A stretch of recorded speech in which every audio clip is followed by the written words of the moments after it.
Well, it's a good day to you, this day of your time. How are you all? All right.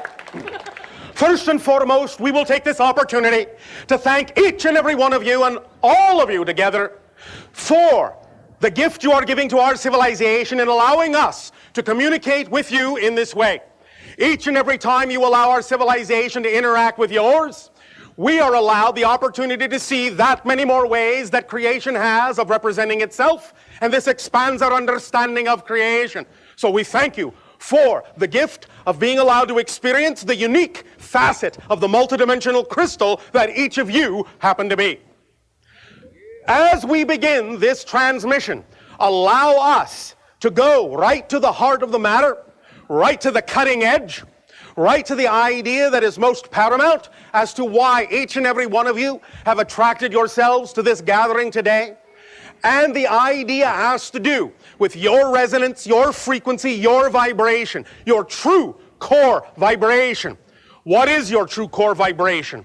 The core vibration that resonates, that shines, that glows, that burns within each and every one of you is the idea of translating in your body what you call excitement, passion, joy, love, happiness. As your body feels those emotions, feels those sensations, that is your physical translation of the vibratory energy that represents your true core signature frequency. Whatever it is that excites you the most, whatever it is you're most passionate about, that is your magnetic compass needle pointing to your true north. Follow it, act on it, because it is a complete kit that will support you. It is the essence of your being. Many people on your planet now have begun in their expansion of consciousness to talk about the idea of the law of attraction, what we term the third law of creation. The first law of creation is that you exist. You can't do anything about that. You cannot change that. Because when we talk about law, we mean with a capital L, something you cannot change. The idea of what you may call your laws of physics are simply nothing more than local conditions that may be generally true, but are not necessarily the same in all realities. So when we talk about the idea of the four laws, we mean those conditions, that representation of the structure of nature, of existence itself, that is the same for every being in every dimension, everywhere, every time, every place throughout creation. Number one, as we said, you exist.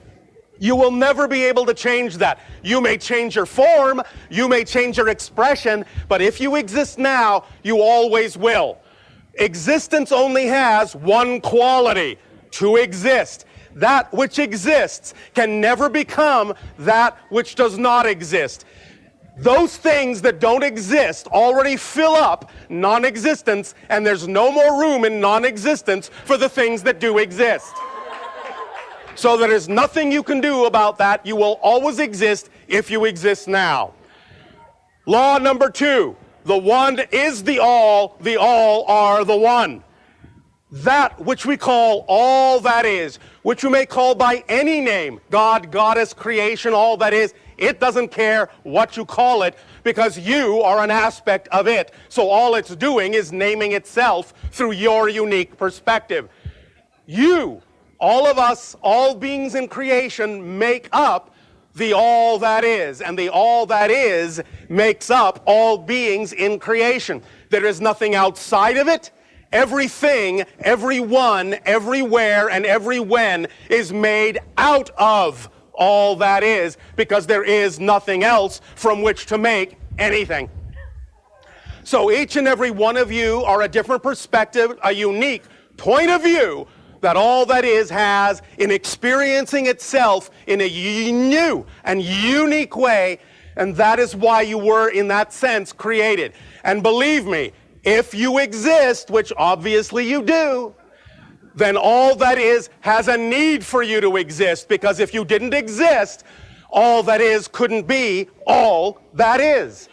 So, if you find that you are having issues of self-worth, if you deny your purpose in life and think that you should not be, we would suggest that you stop arguing with creation, because creation obviously believes you have a purpose, because creation does not make mistakes. And if you didn't need to exist, believe me, you wouldn't.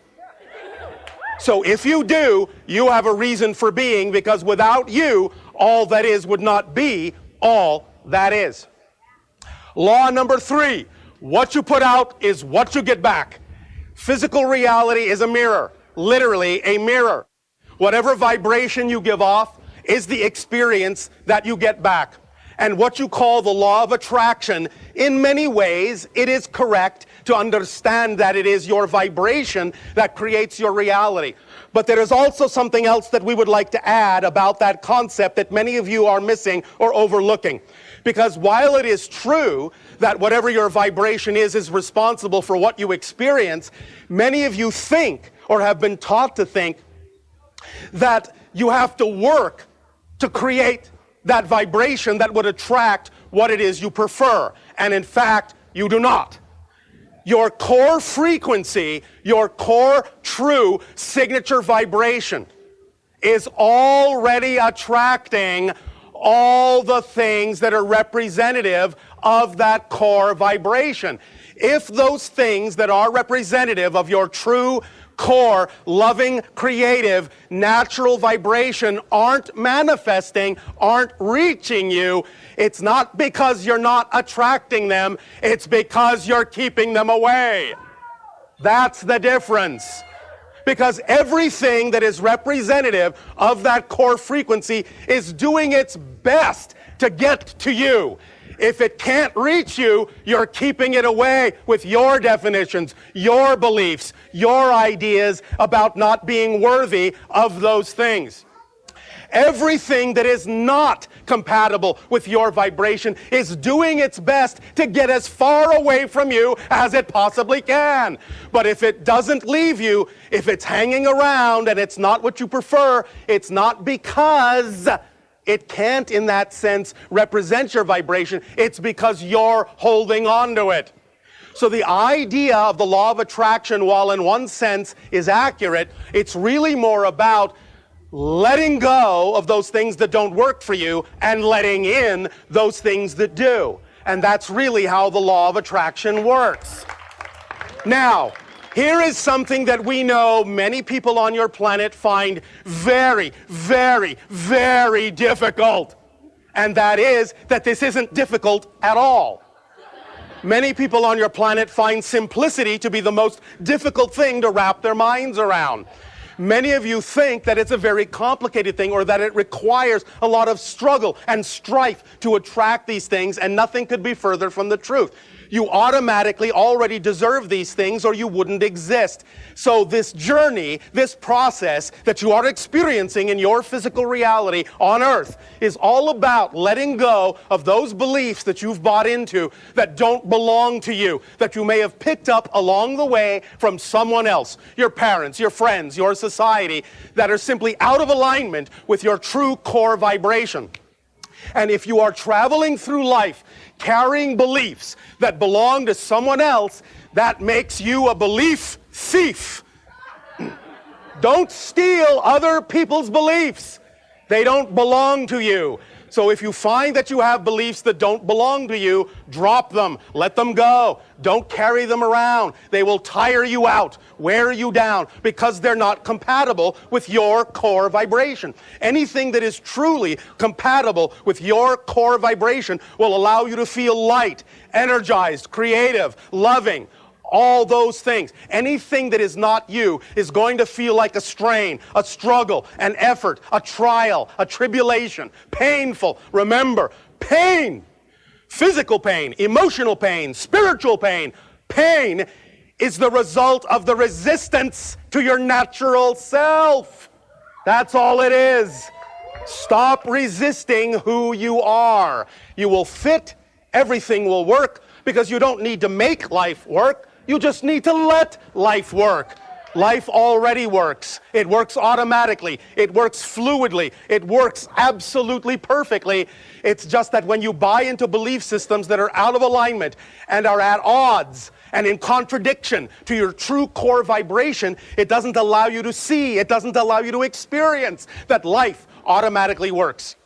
This brings us to the fourth law, the last law, and that is that everything changes. Everything is change. One thing changes from one thing to another. Change is a constant. It always will change, except the only thing that never changes are the first three laws. They never change. You exist. The one is all, the all is one. What you put out is what you get back. Change. Everything changes. That's it. That is all that all of creation is built on, based on. That is the underlying nature of the structure of existence. And every single experience you have ever had, are having now, or will ever have, is based on some combination of those four laws. So it's really up to you to decide how you wish to experience the combination of those four laws. And the easiest way to allow yourselves to experience a combination that is most representative of your true core vibration is to always act to the best of your ability on your highest passion. But listen to the entire formula, because we know we have discussed this idea with many of your people, and we know that many of your people have discussed this idea amongst yourselves, but many times when we perceive the way you discuss this idea, we hear that many of you leave certain parts of it out. The whole formula. Oh, are you paying attention? All right, just checking. Make sure there's someone on the other end of the telephone.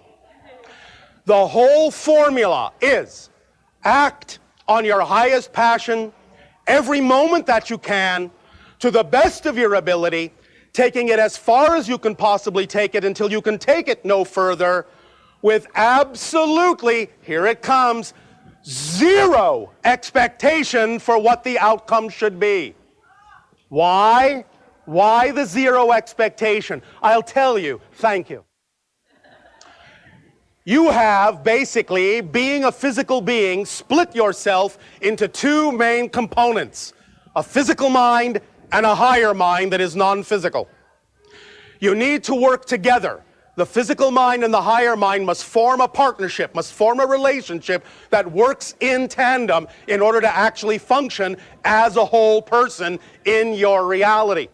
But when you allow the physical mind to think that it has to do this, and it has to make this happen, and it must know how something is going to happen, and you get it to focus on all these details, you are giving it more than it was designed to do. You wear it out, you tire it out, and you wonder why you get so many headaches at the end of the day, and you wonder why you're tired all the time. The idea is to understand that the physical mind is simply not designed to know how something is going to happen. It just isn't. The physical mind is only designed to know and to experience what is happening in the present. The higher mind knows how something is going to happen.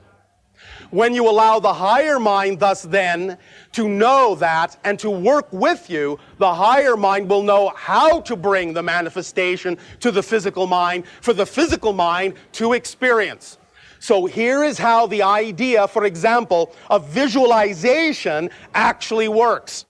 The physical mind is capable of conjuring a visualization of your ideal preferred reality. And when you see that visualization in your mind's eye, you get very excited about that manifestation, about experiencing that reality. And the excitement is good, is exactly what you need. But the purpose of that visualization is to generate that feeling, that state of being of passion, of excitement. The purpose of the visualization is not necessarily to come into manifestation as your physical mind has envisioned it.